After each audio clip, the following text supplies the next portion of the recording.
36 of the House of Commons Standing Committee on Science and Research. Today's meeting is taking place in a hybrid format pursuant to House Order on June 23rd, 2022.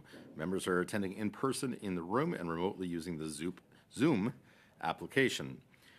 Today we are continuing our study on the support for commercialization of intellectual property. I'd like to make a few comments on the benefit of witnesses and members. Interpretation for Zoom, you have the choice at the bottom of your screen. You can either choose French, English, or floor. A reminder that all comments should be addressed through the chair.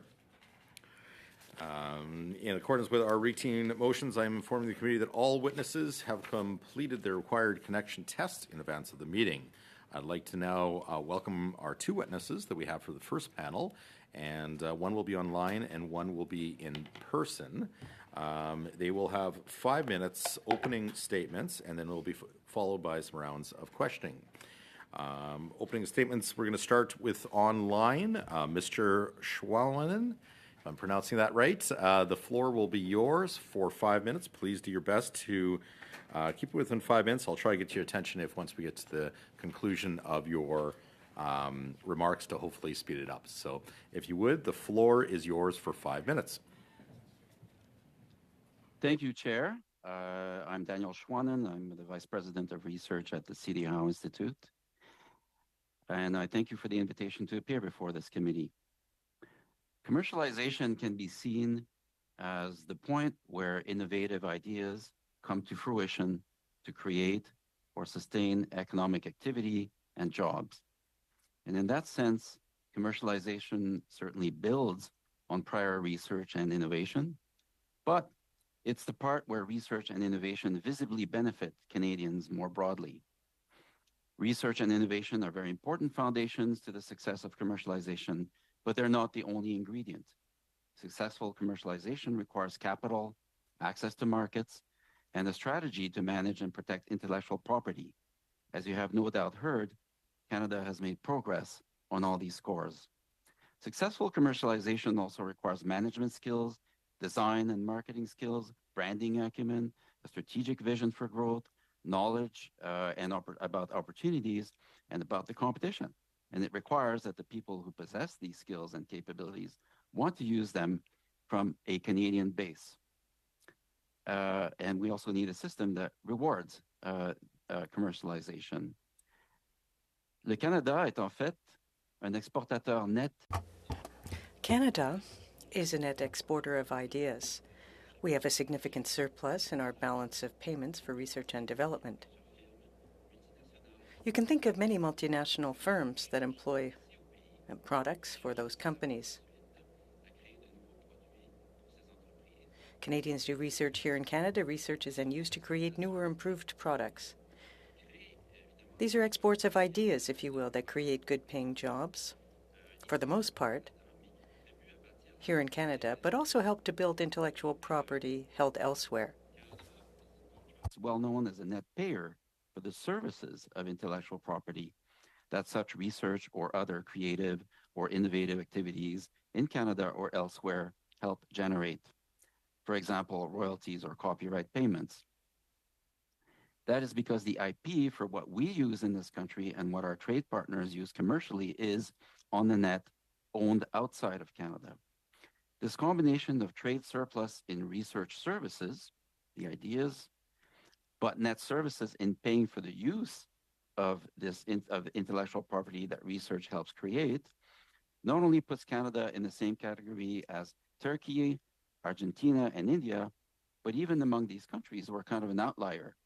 Big research, big importer of the services of the IP. In contrast, the United States or the United Kingdom enjoy trade surpluses for both research services and on payments for the use of intellectual property that they own.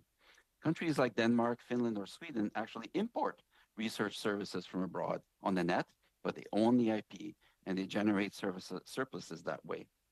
Countries like Israel, often held as an innovation model, have an off-the-chart surplus on research services, but a balance on both receipts and payments for the services of IP. The story here is a familiar one. Compared to peers, Canada is better at research than at securing the fruits of this research. To quote from a famous movie, if you build it, he will come. In the context of this discussion, we may think of this phrase as meaning that more research will generate more innovation, whose IP rights can then be secured, and then on that foundation, commercialization will or should, maybe with a little help, follow. But I think the dynamic runs mostly in the opposite direction. If we are better at commercializing ideas from this country, the research and innovation and the IP that embodies them will grow and stay or come into Canada, even regardless of where it originates, because it will be good to grow an IP-based business in this country. The reason some IP has been flowing out of Canada and into other countries is because it has been easier for others to commercialize our ideas as well as theirs. We should seek to reverse that trend. Of course, we should enhance our ability and sharpen the incentives to commercialize in Canada the products of our own research and innovation. This can be done through the use of patent boxes that incentivize but do not restrict the use that researchers and innovations in hospital or universities, for example, can make of their IP. Other ingredients include making it easier for innovators to find markets in Canada, for example, through a more agile and outcomes-oriented public procurement process, and by rewarding small firms that grow in preference to those that stay small. I'm at time. I'd be happy to elaborate on the above as you see fit, and thanks for your attention. Thank you kindly for your presentation. Now we will go on to Mr. Durand for 5 minutes for his submission, and then we'll start the rounds of questioning. Mr. Durand, you have the floor is yours for 5 minutes. Thank you. L'honorable Président Tucker, honorable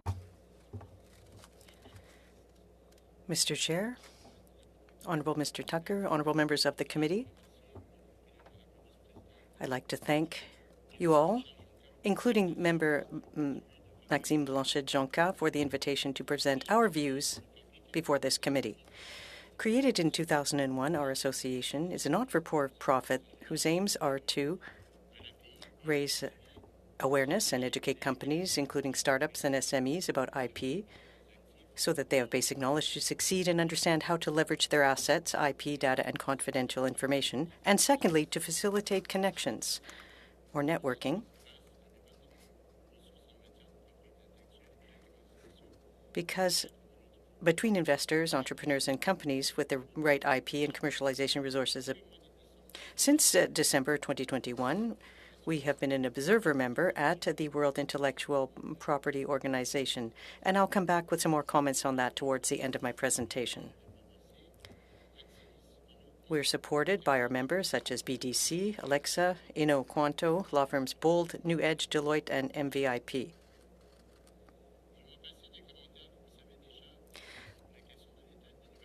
I won't spend too much time talking about things that you already know.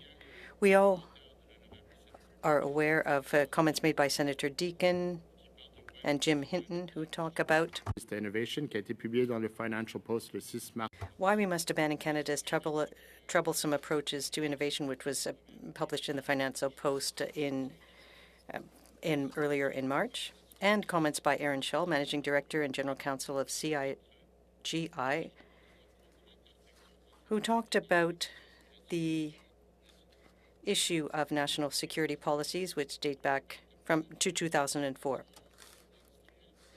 Now, when we look at the statistics, there are other troubling statistics. Quebec obtains a C in innovation and industrial R&D. In Canada, there's a rate of 0.15 to 0.20 in terms of creation of spin-offs per $10 million of research. In 2019, there was an intellectual property awareness and use survey which found and asked, in fact, why only 18.2% of Canadian businesses have only one form of formal IP in Canada. These are the questions that we are asking ourselves today. Given that information, our association would like to propose the following recommendations. MVIP and Bold New Edge, we must disrupt the previous ways of thinking about innovation and commercializing IP by being business-focused. And we wish to conduct an expanded survey to the 2019 IP Awareness and Use Survey to assess our IP and business culture, as well as to map how dormant assets are found within a company and subsequently commercialized. These are key elements. We should also create a strategy for entrepreneurs as to what they have to spend now versus later, whilst keeping a laser focus on product market fit and protecting core technology while being coached by or mentored by seasoned operators who have already succeeded in the same space or industry, and as well as to engage Canada's business community to promote IP uptake as a result of IP security, national security, cybersecurity, and other considerations, and share the knowledge academies such as those of the World Intellectual Property who have done the same for the international community. This will allow for the upskilling of business leaders and decision makers in notions of intellectual property. Create more IP management education for students early on in their educational process. Our initiatives will require significant support from you, the Government of Canada, I said, in order to achieve our goals to the benefit of Quebecers and Canadians, as innovation is a nationwide issue that requires collaboration amongst all stakeholders. Considering the remaining time, if 2 sentences were to be retained with respect to the IP or patent box regime in Canada, as noted by our partner Deloitte, the tax incentive rate must be significantly lower than the rates applied to regular business income.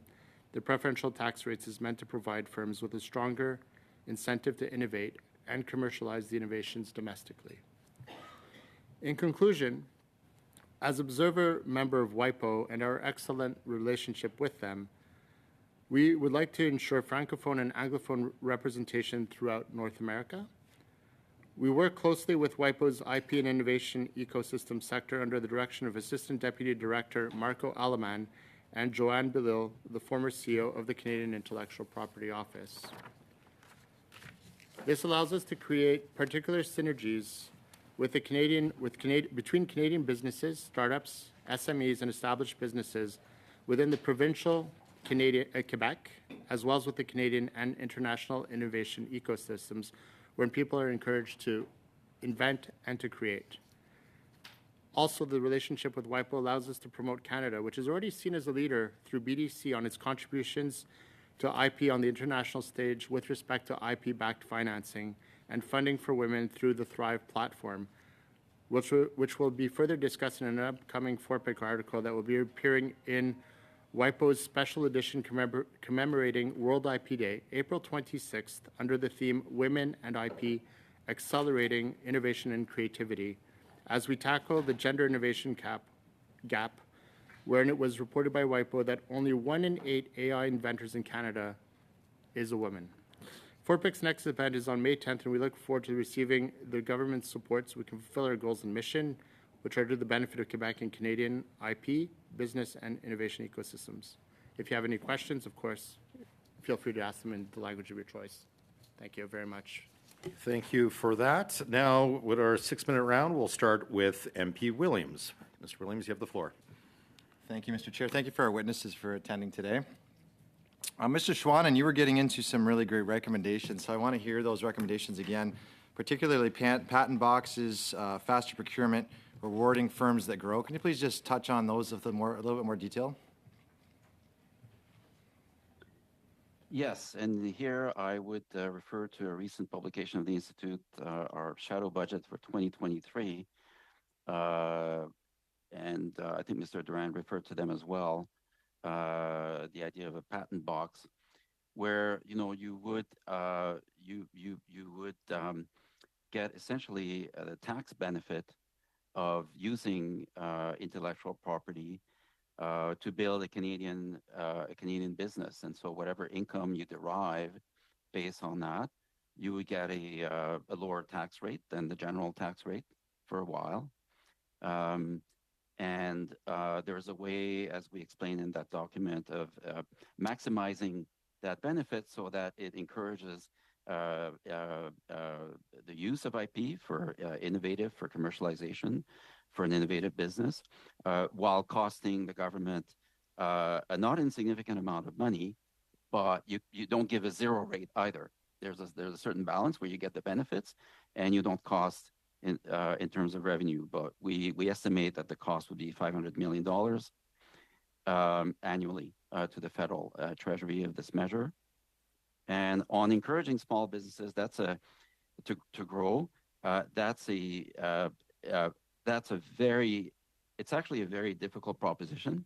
But the idea is that if you hire, as long as you hire and keep growing, you get to keep, for example, the small business deduction. But if you don't, then maybe you can lose it. You can lose it over time. And so that's a general concept.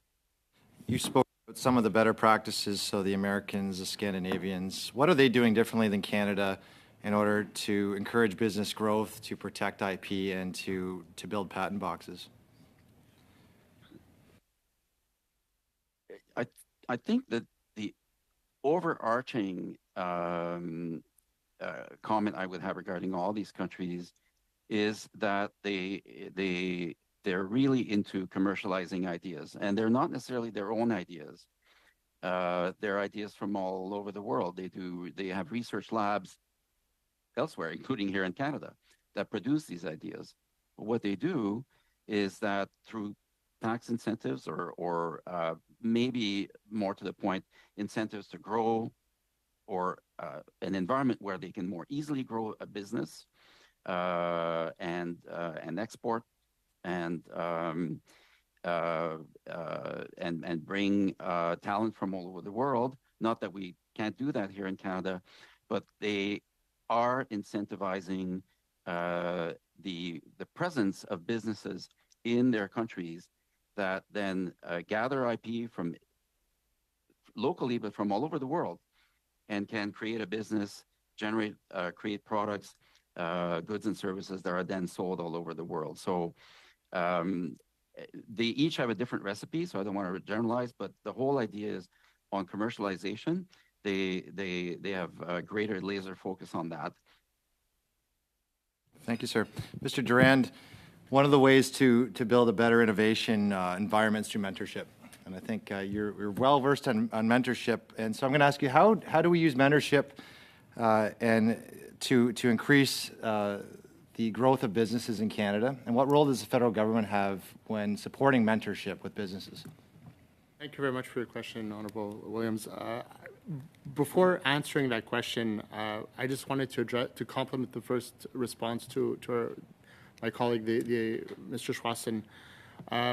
With respect to the patent box model that you were referring to earlier, our partner Deloitte has already submitted a submission to Finance Committee that we'd be more than gladly share with this committee in terms of in a written brief response that we could supply to you.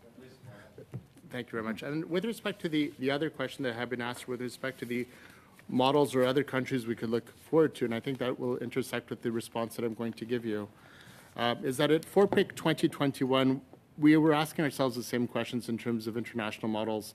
And according to the Global Innovation Index, currently ranked number 2 is Sweden.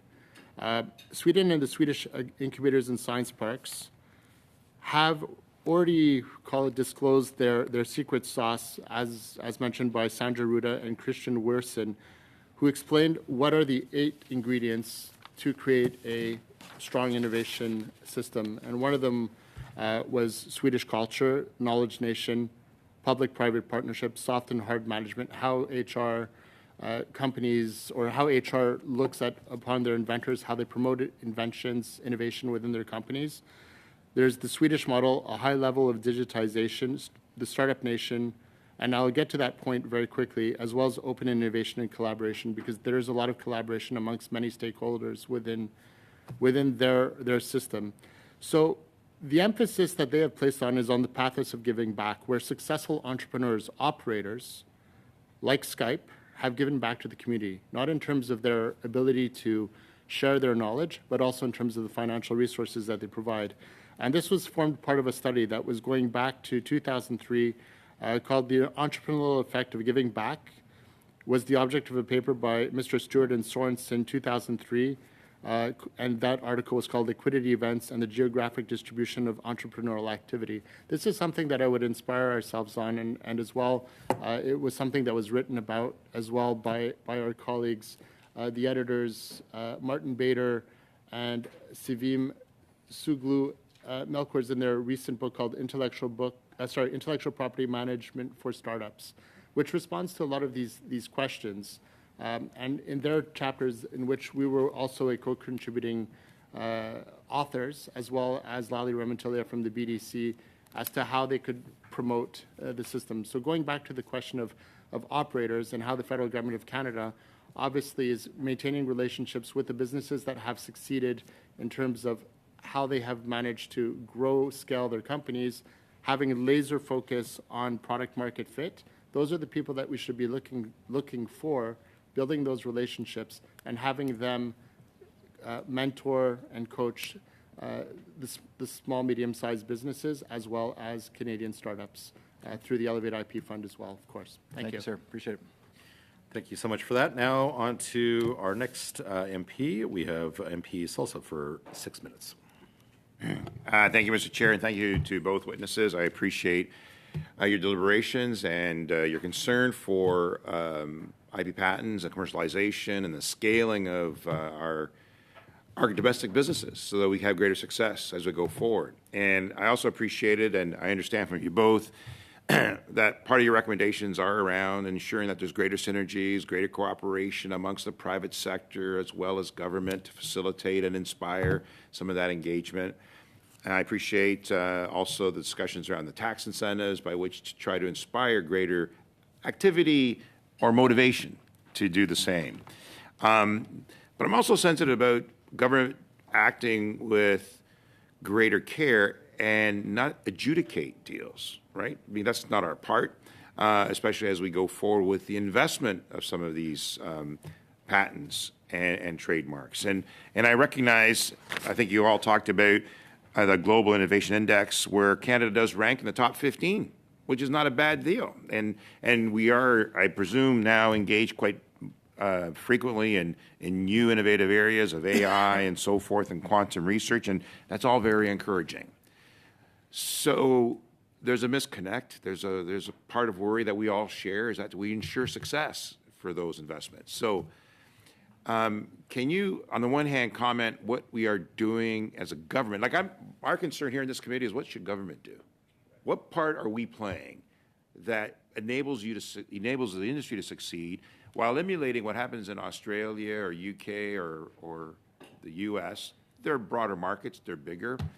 We lose some of our talent, some of our businesses that way because of financing, monetization, the ability to commercialize. Can you expand a little bit about what Canada is doing well? And I'll go to you both in terms of existing programs, and then talk about what we, and I got your recommendations, but more specifically, what are we to do? Go ahead. Well, thank you very much for the comment and the question. Canada, I believe, is doing very well in terms of how it's funding these startups. Elevate IP is a fantastic fund that's going to come into, well, is already in existence. That's one way, once the program gets rolled out by the business accelerators, incubators, that's being done very well. National Research Council, IRAP Fund, IP Assist is being done very well as well.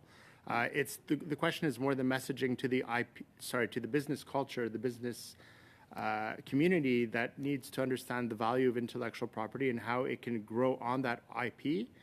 But my personal belief on it is you have to have a product that fits market needs first, and then the IP gets constructed around that as you go from version 1, version 2, version 3. There's always going to be an improvement in terms of the technology as the company grows, but obviously they're going to have to put a focus on how do we sell from day one. And that's one of the keys of the commercialization process and as well as scaling. Thank you, David. Daniel? Can you comment? Yes, absolutely. Yes. I think we've had an approach that was a little bit more in terms of funding research. I would call it spray and pray. I mean, that's changing. That's changing a bit, but it's almost we fund the activity, right, rather than pay attention to the outcome and how Canadians can benefit from it.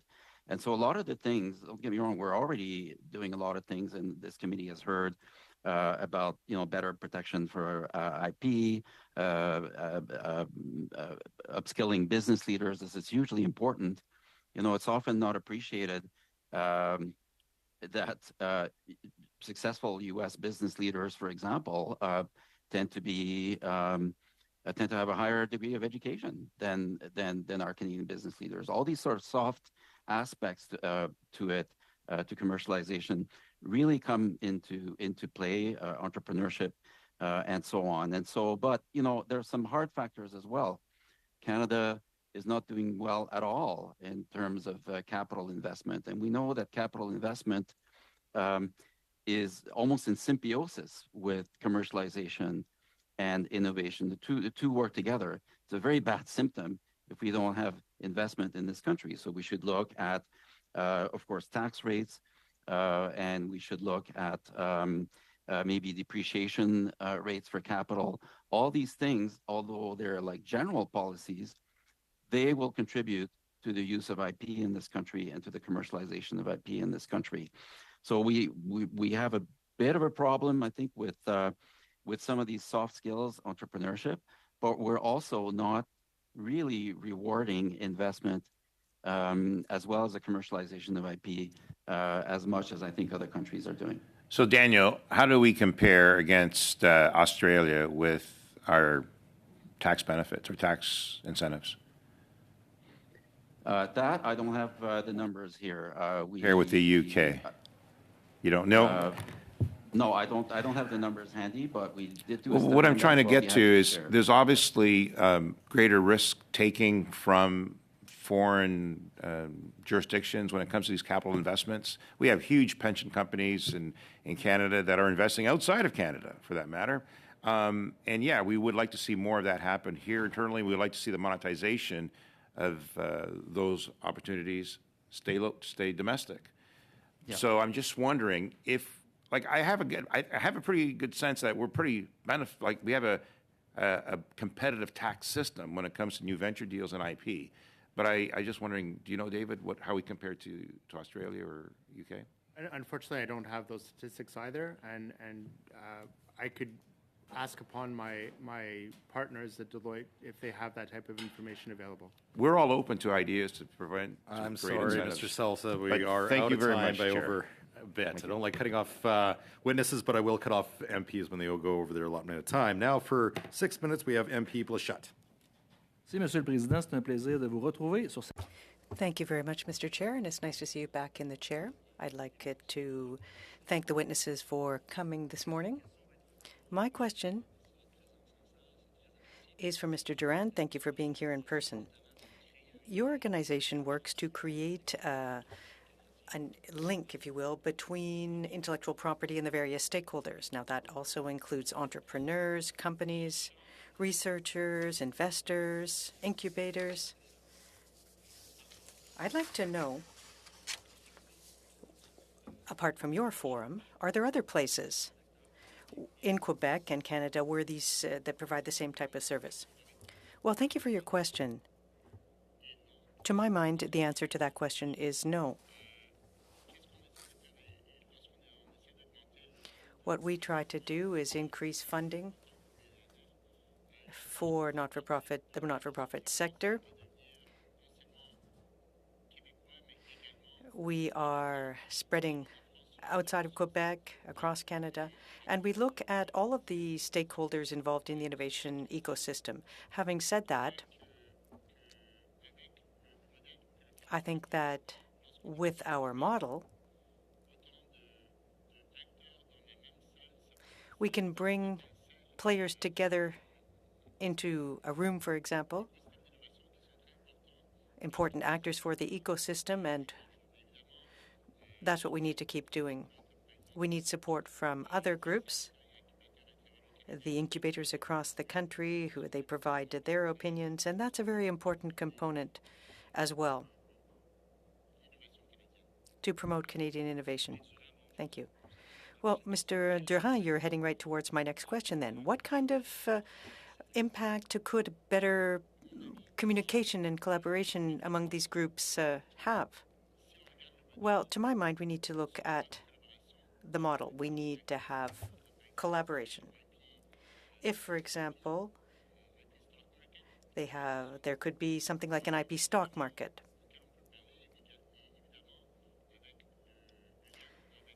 Now we have a link with the ONPE. We have international links. We can get information out, information that's already been prepared. and that has been vetted by the international community for the benefit of Canadians and Quebecers. Well, thank you, Mr. Durand. What could we learn from the Quebec model? What can your organization today teach the rest of Canada? Well, I'd like to answer this question that it's about breaking silos. Because the innovation ecosystem is not a provincial-centric issue. It is a national issue. We're confronted with serious issues when we're looking at, for instance, cybersecurity concerns,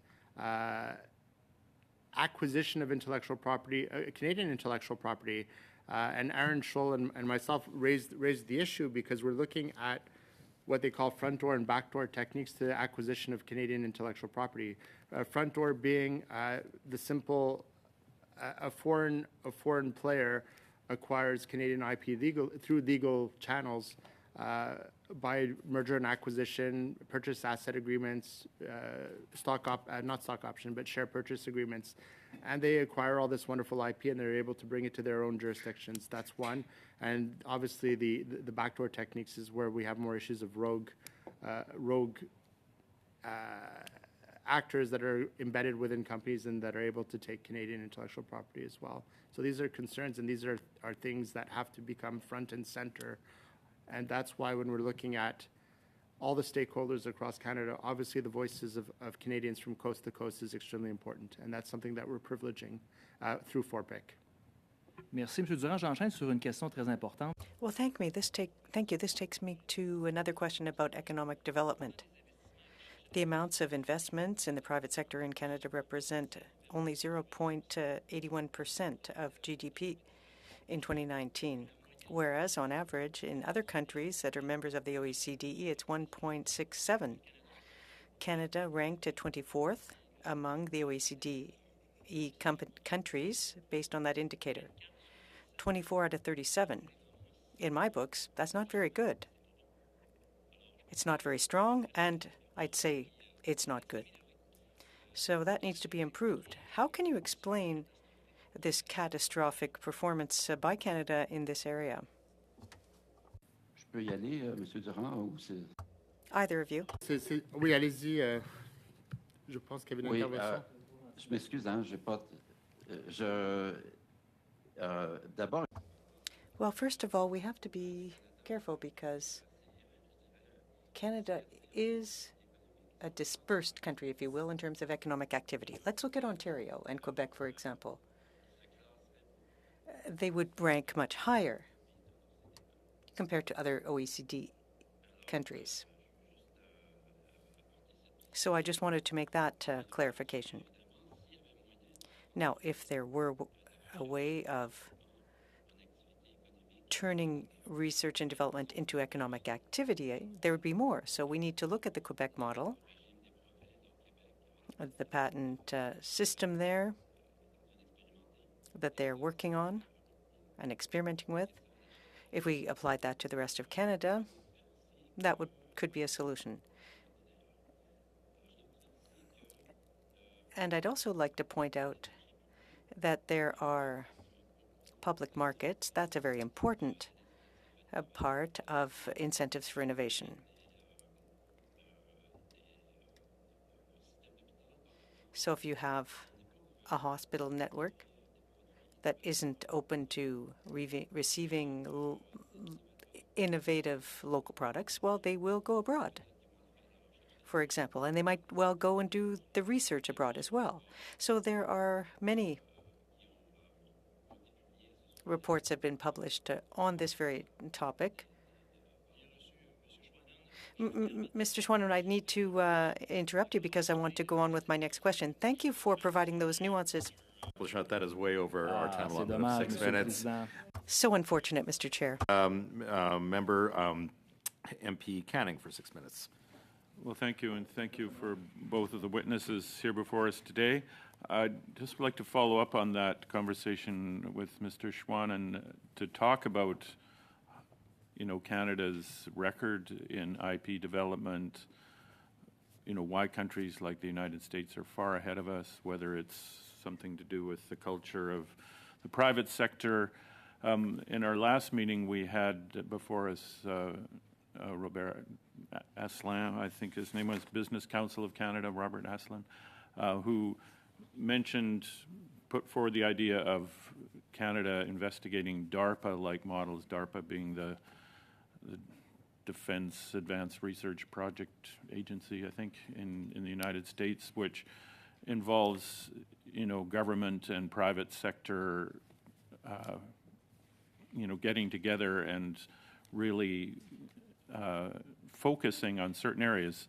In Canada, we have areas that we are leaders in, AI, quantum, biotech. Is this a model that the C.D. Howe Institute might be a good one in Canada? In principle, certainly yes. And I published research with my colleague Rosalie Wanch a few years back that really made the case that one of the things that's holding Canada back relative to a number of our competitors, apart from some of the tools and instruments that I mentioned, is that we're not very goal-oriented. Where the public sector enunciates some important goals vis-a-vis security, vis-a-vis health, vis-a-vis the environment. That's changing.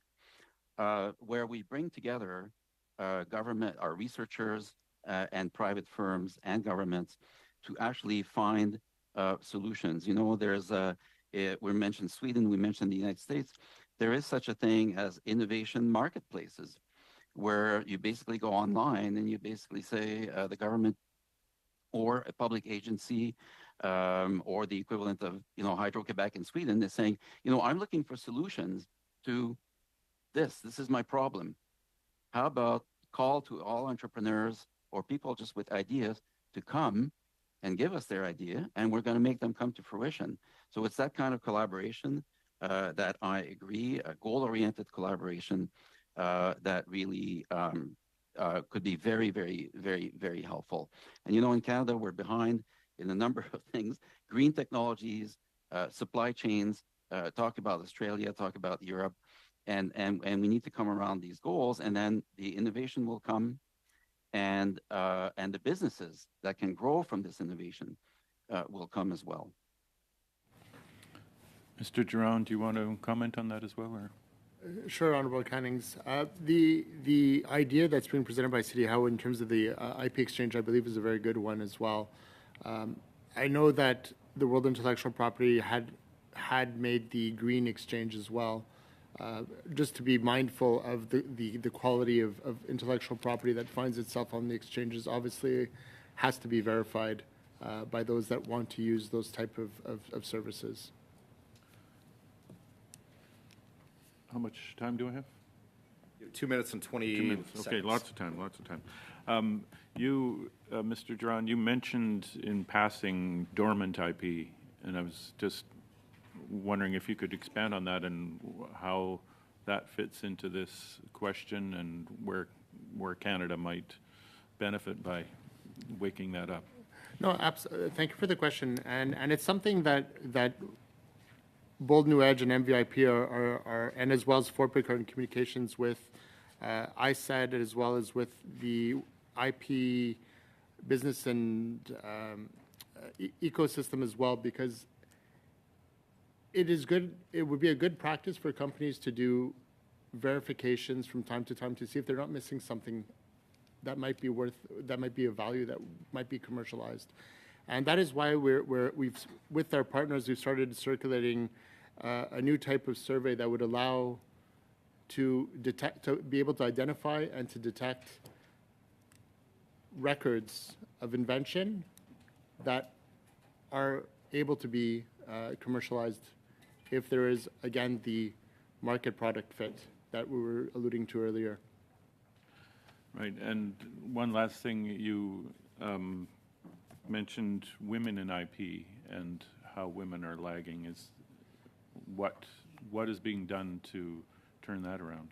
There's a lot of STEM activities that are being promoted. There's also a lot more funds that are being directed for women, including the Thrive platform by the BDC, which I believe is approximately a $500 million fund for women trailblazers.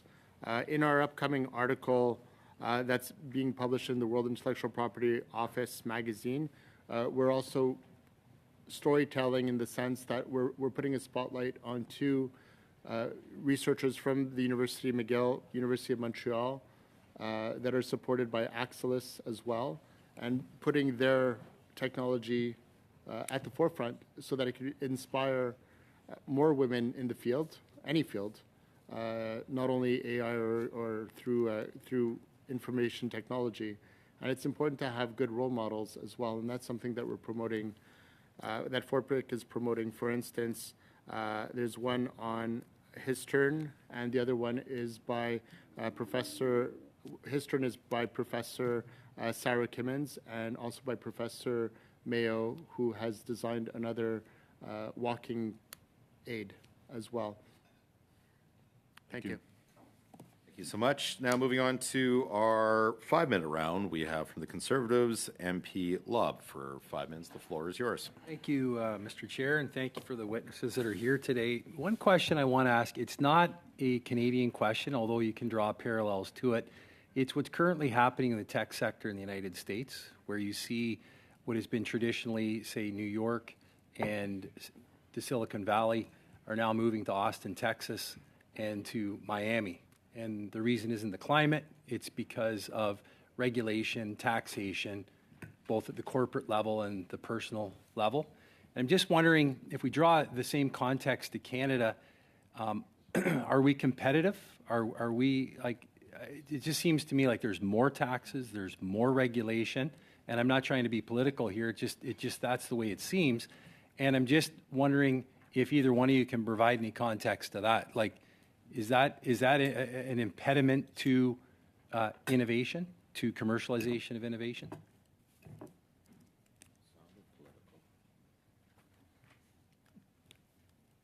So I can go. Yes, in a very short form answer, the answer is yes. Now, we also have to realize that we're not here in Canada a very large market. We don't have a history. We're still building our venture capital market. We have trouble, as I said, attracting investment in general, even by Canadian firms. And so all these things combined, and here we are sometimes even fragmenting our market even more. So here we are, not really, put it this way, rolling out the red carpet for people that might come here and create IP-related jobs. So I'm just going to put it that way.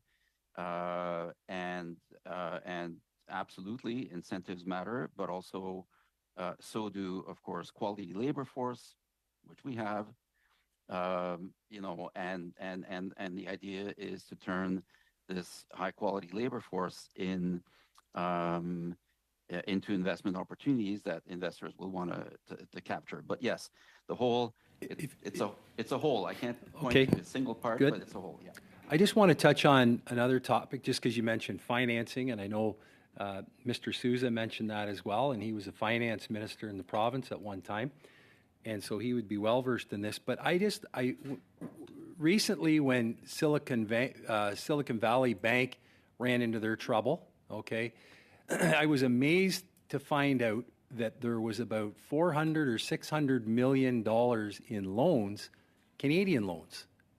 Now, I guess when innovators find out they can get loans from San Francisco and it's easier to do that, or maybe they have cross-border interest, but why are the Canadian banks not, I'm sure they're going to scoop up the Canadian part of those loans with Silicon Valley Bank, but why are Canadian banks or pension funds allowing competition to beat them to the tune of $600 million in such an important sector? Do you have any ideas on that? Any thoughts on that? It's partly the culture, I would say, risk-averse culture. I would say that, clearly in Silicon Valley, the financing aspect and the firm growth aspect and the technology aspect blended together. And if we don't have one, we won't have expertise in the others. So I think we're still building in Canada, I think it's fair to say, our expertise in financing companies, loans, et cetera, based on intangibles and not tangible property. So I just think, as in many things that I could mention, the U.S. has been first mover, and Canada is getting to be a good imitator. That's what's going to happen, exactly what you mentioned. But we were behind the curve. Yeah, I do think that could be an issue with bankability and lending, and maybe that's something, if Canadian banks are out there listening to, hey, I know they're secure. If you're looking at that compared to a regional bank in the States right now, the Canadian banks look pretty good. But maybe if Canadian banks are out there listening to this committee, maybe they can be part of the solution. One last thought I wanted to ask as well, and it's to do with the Kitchener-Waterloo story, Magnet Forensics, okay? This was not a business, it's a high-tech business. It was not started by a high-tech person. It wasn't started out of a university, the best I know. It was started by a police officer. And the company recently sold a market cap of almost $2 billion, but it was sold to an American private equity firm headquartered in Chicago. And in a way, with my Canadian flag wrapped around my shoulders right now, I think that's a shame. And when we look at the net benefit to Canada and the Investment Canada Act and all these things, is this something that the governments need to look at going forward? Is when we have these crown jewels that can sell around the world and add to our GDP, should we just let it get sold willy-nilly to an American private equity firm? Thank you. I'm going to ask the witnesses to provide a written response if they agree. We're at 41 seconds over already, Mr. Love, and doing my best to keep things on track. Now going on to our next MP, Madame Diab, for 5 minutes. Merci beaucoup, Monsieur le Président, et merci. Thank you very much, Mr. Chair, and thank you to our witnesses for being here this morning. Thank you, Monsieur Durand. I am actually quite interested, and I noticed that my colleague, Mr. Canning, sort of asked you that question, but I wouldn't mind hearing a little bit more about your May 10th event, but in particular too, and perhaps women and IP and the gender innovation gap that you sort of alluded to in your presentation. We know there's a gender gap in women in every profession, but obviously, having heard you this morning, it's a pretty large gap when it comes to innovation and what we're talking about here. So can you tell us a little bit more in terms of your studies, and in Quebec, in Canada, anywhere else in the world, how do we compare? So in response to your question, in terms of the gender gap, Canada is lagging in that respect. Statistics from the Canadian Intellectual Property Office talk about 1 in 5 are, meaning for every 5 inventors, it's 1 female, whereas in Europe it's going to be 1 in 3, which is almost half. So whatever we can do to promote women in STEM and to be able to support their inventions, how they interact as well with universities, they're a very captive audience, especially universities, to do declarations of invention and to be able to support, obviously, their community, which is something that's very important. In addition to, obviously the BDC is funding through the Thrive platform as well, which is also something that has to be commended in the work that they're doing as well. And so I think the more that we're able to put a spotlight on women-led innovation will encourage youth. And that is one of the strategic accesses of the World Intellectual Property Office, and why this year's theme is Women in IP and Creativity. And I believe that is a good platform to work off of. No, totally agree with you, and thank you for putting a light on that. I think we need to do a lot more of that. And here I'm going to say, it takes a lot, and you're right. People of all genders need to see women in leadership roles and in businesses and that. So thank you for flagging that and doing that. And I would say, I'm proud to be part of this government, to have introduced, quite frankly, the child care, because I have girls who are now mothers, and I know, and one of them is actually about to get her PhD in chemical engineering. She just gave birth last week. And so I know the toll it takes on females in all occupations, but particularly, in engineering and in innovation and all of that. Would you agree with that? I know I'm sensing you want to comment. So. Thank you. No, I do, because I would like to also add the point of, for instance, Professor Mayo started her entrepreneurial road at the age of 65. And her product is getting a lot of market traction currently. And that is one of the reasons why when we had referred to Dr. Mark Weber of McGill, and I had asked him, I would like to put a spotlight on some trailblazing women, and they had offered a few names, including that of Dr. Mayo and Dr. Kimmins. And this is why there has to be a spotlight on women-led initiatives in Canada. So thank you for sharing that, and I would say there's hope for women of all ages, which is actually wonderful, but we need to start at all levels, and you're right, youth. If I have any more time, I want to ask you, you talked about national security being transferred to foreign countries.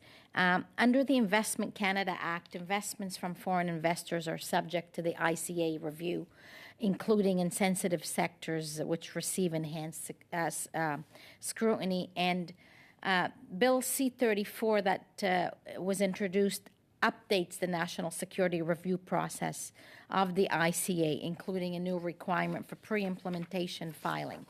I wanted to seek your comment on, the requirement is to prevent the company from closing its transaction before the review is completed. And I wanted to seek your input in terms of, and comments on the importance of this kind of review and, any other suggestions you may have. And if I have time, I'll ask the second witness on that. Unfortunately, you're going to have to request them to provide a written response. We're 11 seconds over, but I'm sure they'll endeavor to give you a written response.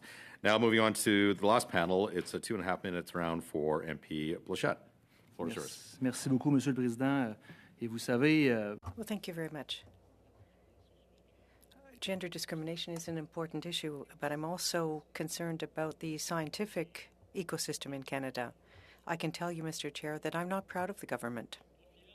I'm not proud of the government, which is the only in the G7 that has reduced funding over the past 20 years for research and development.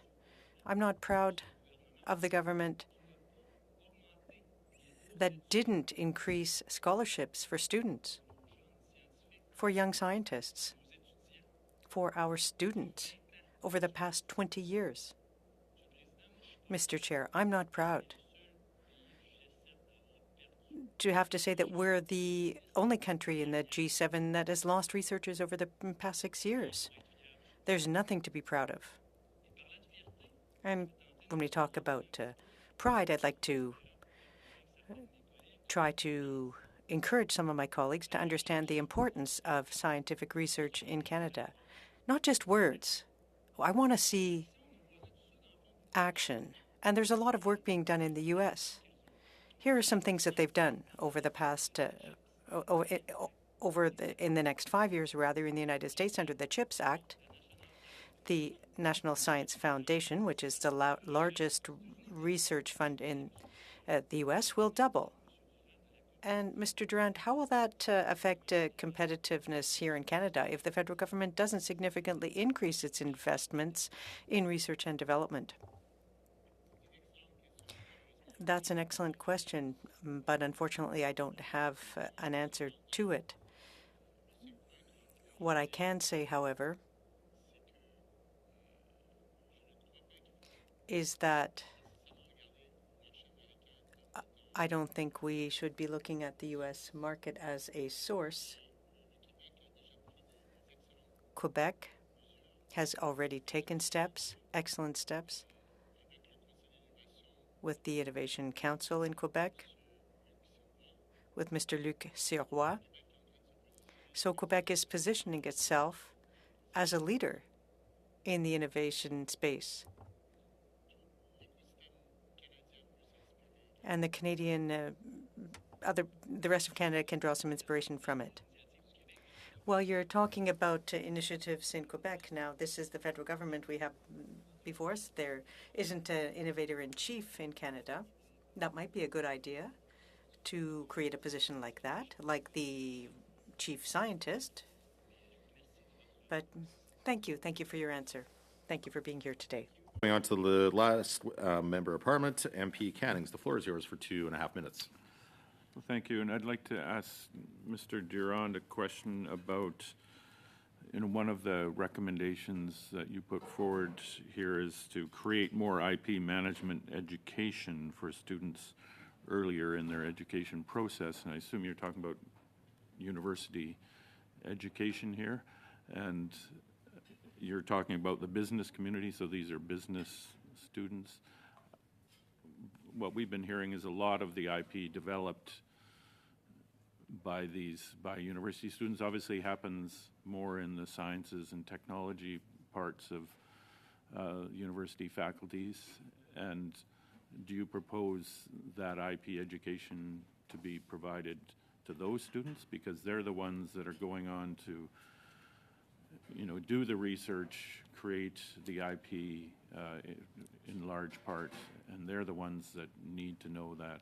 And where do we provide that education? Where are we doing it now? How can we do it better? Thank you very much for the question. In response to that question, it's yes, these types of courses should be geared to the universities, both in the sciences and arts faculties, because this is one of the reasons why we talk about IP and business together, because of course it takes the scientists to come up with some innovative ideas, but it's never done again in silo. It needs to have a team around it. It needs to have a proper management team and also seasoned operators to be able to promote the technology and to be able to go on a track of being able to sell it and commercialize it across Canada.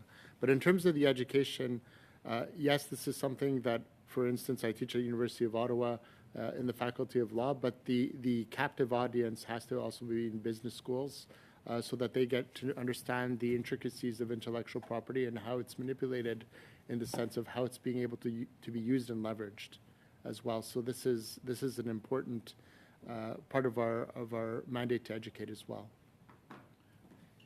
Okay, thank you. Thank you. Thank you so much for our witnesses today. We will now briefly suspend before resuming our meeting in camera. So I ask all witnesses to please leave the meeting and wish them a pleasant rest of their day. Meeting is now suspended.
Aye.